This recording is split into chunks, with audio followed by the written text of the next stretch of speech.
perlu saya sampaikan, sanad ini harus muttasil. Sehingga kita tahu bahkan cara tidur Rasulullah itu miring kemana, ala jambihil aiman, kemudian madhab kiblat.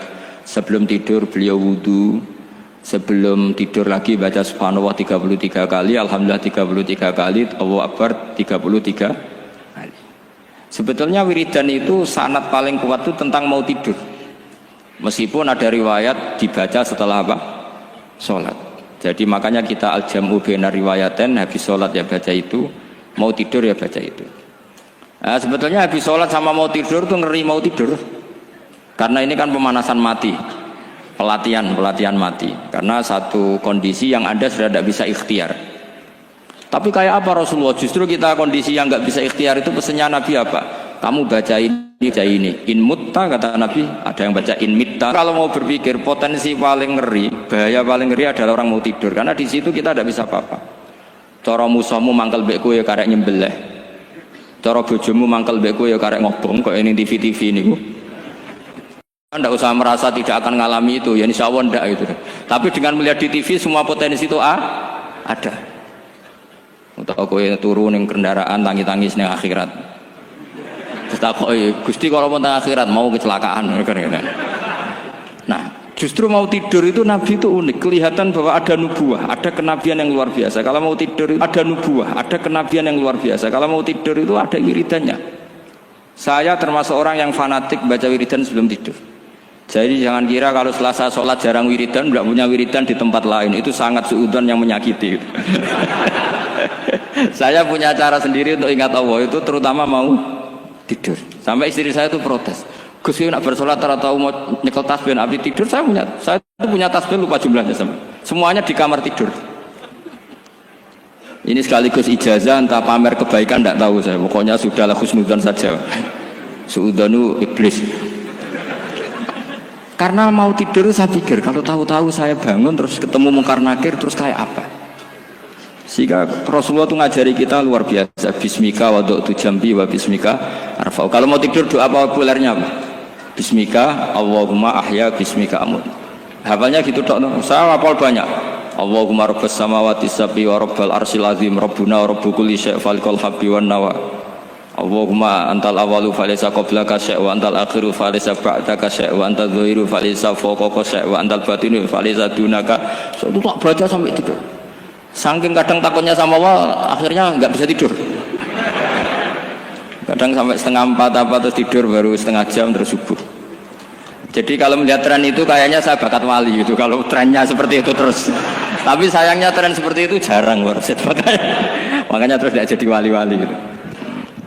Tapi saya ingatkan ke jenengan, sanad-sanad seperti ini tuh yang mungkin Anda lupa. Anda hanya ingat sanad misalnya ya Mu'ad inni uhibbuka faqul dubura kulli sholatin atau fala tad'anna dubura kulli sholatin Allahumma inni ala dzikrika wa syukrika. Kamu lupa bahwa saat paling krusial dalam hidup Anda itu tidur. Sehingga disebut wa min ayatihi manamukum billaili wan. Itu dari segi krusial gawat darurat, setiap saat Anda bisa mati. Belum urgensinya tidur untuk melawan maksiat.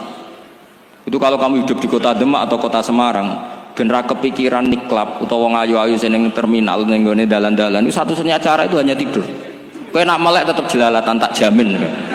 Masuk ke ngarep masjid Demak nggo tasbih gede-gede. Pangeran bedelok wong liwat tuh eling. Barokahnya usul fikih adalah kita belajar dulu. Saya pernah musyawarah sama Gus Yofur tentang usul fikih. Usul fikih itu ada makalah, mubah itu tidak ada. Sebagian ulama berpendapat mubah itu tidak ada. Karena setiap mubah saat itu Anda pasti meninggalkan keharaman. Itsma min mubahin illa wa yatahaqqaqu bihi tarku haramimma. Tidak ada kemubahan kecuali saat itu kamu meninggalkan keharaman.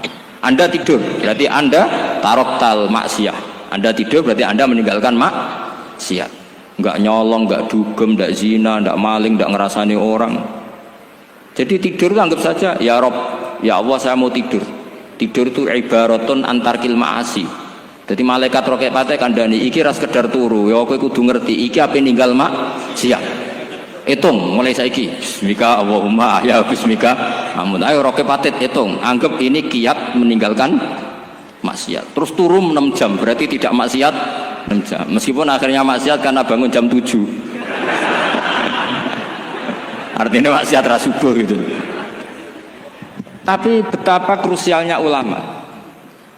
Ulama lah yang mengajarkan kita tidur itu rohatan lil abdan, untuk istirahat. Kita pulih lagi, bisa kerja lagi. Pak Butuh Hati bisa ngantor lagi, Pak Kapolsek, Kapolres bisa ngantor lagi. Semuanya aktivitas tentara bisa ngantor lagi. Memulihkan kekuatan itu ibadah. Meninggalkan maksiat karena tidur juga ibadah. Tidur saja ibadah. Ini barokatnya umatnya Rasulullah Shallallahu Alaihi Wasallam. Senyaman itu. Coba kalau kamu jadi umatnya Nabi lain, wah itu beratnya bukan main. Dan itu sesuatu yang dimintakan Allah, dimintakan Rasulullah kepada Allah, yaitu Rabbana wa la tuhammilna ma la taqata lana bih. Termasuk la tahmil alaina isran kama hamaltahu 'alal ladzina min qablina. Jangan bebankan ke umat kami sesuatu yang seperti engkau bebankan pada umat dulu. Umat dulu itu kalau mau tobat, kayak umatnya Nabi Musa pernah nyembah anak sapi, itu yang pernah nyembah tobatnya dibunuh. Liyaqtulal bari'u minkum al mujrima, yang terbebas dari menyembah anak sapi disuruh bunuh yang pernah menyembah anak sapi. Fatubu ila bari'ikum faqtulu anfusakum. Mau beratnya kayak apa? Kalau orang sekarang tobat cukup soal Pak Rosid, salami template 100.000, dipandu caranya tobat, diwari istighfar. Nomor itu penting. Nomor loro seneng kiai, seneng aku maksudnya. Maksud kalimatnya jelas. Itu sudah. Pokoknya yang jelas gak usah dibunuh, gak usah apa? Gak usah apa? Dibunuh. Sehingga tidurnya umatnya Rasulullah itu luar biasa, terutama tidurnya orang puasa. Tidurnya tasbih, tidurnya ulama juga tasbih. Karena dengan tidur itu kita tahu alamat kematian. Di mana kita masih di dunia saja punya kondisi di mana kita tidak bisa menentukan diri kita sendiri. Dan itu awal dari kita mengimani la haula wala quwata illa billah. Segagai koyok ngono ternyata ada kondisi di mana kita tidak bisa mengendalikan diri kita sendiri. Makanya disebut wa min ayatihi manamukum billaili wan nahar. Yang bisa menganalisis itu siapa? Ya ulama. Ulama kok tahu karena punya sanad musalsal ila Rasulillah sallallahu alaihi wasallam. Sehingga uniknya kenapa tidur itu sakral? Coba semua nabi di antara wahyunya itu lewat apa? Semua nabi di antara wahyunya lewat apa? Tidur, lewat mimpi. Inni ara fil manami anni atfahuka fangzur madza tara. Maka mimpi ini harus dikelola secara baik, yaitu kalau kamu mau tidur, wudu dulu, terus baca tasbih, terus tinggalkan semua dunia, anggap saja ini pemanasan kematian. Itu insya Allah mimpinya sip pokoknya. Paling dikejar-kejar dajjal, dajjalnya kecemplung kali, insya Allah. Tapi kalau kamu tidur gak wudu, raiso turu terus raiso turu mangan sik bu. Raiso turu terus raiso turu mangan sik ben warak ben iso turu. Insyaallah dikejar dajjal kecekel. Akhirnya ngelindur gak karu-karuan karena tadi. Nah, sanad seperti itu yang punya siapa? Hanya ulama. Ada lagi satu contoh, ini sudah hampir 20 menit Pak Ustaz. Itu saya pernah ngaji Durarul Kalami Syafi'i, mutiara-mutiara ngendikan Imam Syafi'i. Itu ulama itu mesti ngendikan tuh unik. Tadi saya sudah cocokkan sama Bupati, tak tanya, Pak Bupati saya ini punya ilmu dari Bapak, mungkin pas untuk jenengan pakai. Kata Bapak, urip iku padha wae, ngadepi kanca mbek musuh padha wae, malah kadang ribet kanca. Dulu saya itu iskal itu janggal. Tapi setelah ngaji Durarul Kalami Syafi'i yang ada di Muqaddimah kitab Majmu', Muqaddimah Syarhul Mu'adzab Imam Nawawi, Imam Syafi'i nak ngendikan gini, man ahsana ilaika faqad qayyadaka. Wong apiki kowe nyancang kowe. Kaya Pak Rosid itu apian mbak aku. Ngerti sarang sowan mampir, gayane apian. Jebule nyancang. Awas nak teko ning Demak. Itu faqat qayyadaka, nyancang kowe. Tapi waman asaa ilaika faqat atlaqaka. Wong sing eleki kowe iku penak bebasno kowe. Kowe tau diutangi wong kancamu ta musuhmu? Sing biasa utang kowe kanca. Kowe numpak mobil ketemu musuh enak ra usah nawani, nek ketemu kanca monggo bareng. Sing ngel-ngelo kowe kanca ta musuh? Artinya gini, kanca ya barokah nggo perjuangan, musuh ya barokah mergo ora tau utang. Jadi segampang itu ulama melihat kehidupan itu. Man ahsana ilaika faqad qayyadaka wa man asaa ilaika faqad atlaqaka. Jadi akhirnya kita hidup itu berkah terus. Di konco ya enak kados kula di konco Gus Sofur nak kula mboten saged fikih musyawarah, ra iso tasawuf musyawarah. Di konco Pak Rosid, konco rai sederhana. Pokoknya duit. Tadi kurang contoh. Kalau rai Arab kan enggak sederhana, Pak. Wajahnya mewah terus. Ekonominya juga sederhana. Saya sama Rosid sama-sama gak kaya. Jadi ada nyotokan kan Gus Zofur sama Gus Baknya ngebis. Memang saya sering sama Gus Zofur ngebis sampai sekarang masih sering. Bukan karena miskin yang jelas itu pilihan itu. Jadi ulama itu segampang itu melihat kehidupan. Saya termasuk kiai muda yang nggak takut mati, bukan karena yakin di surga gitu, karena saya sering baca berdoa. Allahumma ya Allah, kata Rasulullah, kamu harus berdoa ya Allah, ij'alil hayata ziyadatan li fi kulli khairin wal mauta rohatan li min kulli syarrin. Mungkin sekarang kita ada zina, mungkin sekarang kita ada korupsi, mungkin sekarang kita ada maling, tapi potensi itu tetap ada. Yang bisa ngakhiri itu apa? Kematian. Maka anggap saja kematian itu rohatan li min kulli syarrin, semua mengakhiri semua keburukan. Kayak apa Rasulullah memandang kehidupan? Kalau kamu masih hidup, anggap saja ziyadatan li fi kulli khairin. Saya gara-gara hidup saudaranya kersane Pak Rosid ngaji di sini. Ikhlas Pak Rosid itu sangat ikhlas. Saudaranya senior kula dipaksa nggih gelem, diintimidasi nggih gelem. Wah itu barokah. Nanti setelah saya mau mati, saya juga akan ridho-ridho saja. Ya Allah, ini akhir dari segala potensi keburukan saya. Sehingga kiai-kiai NU, kiai-kiai alim itu ada bajingan, tukang ngemel wong kok mati. Saya gitu Pak, niki saya. Tanggane ra ono sing gelem muni saya. Kiai ini maksud, ayo Pak, muni saya Pak.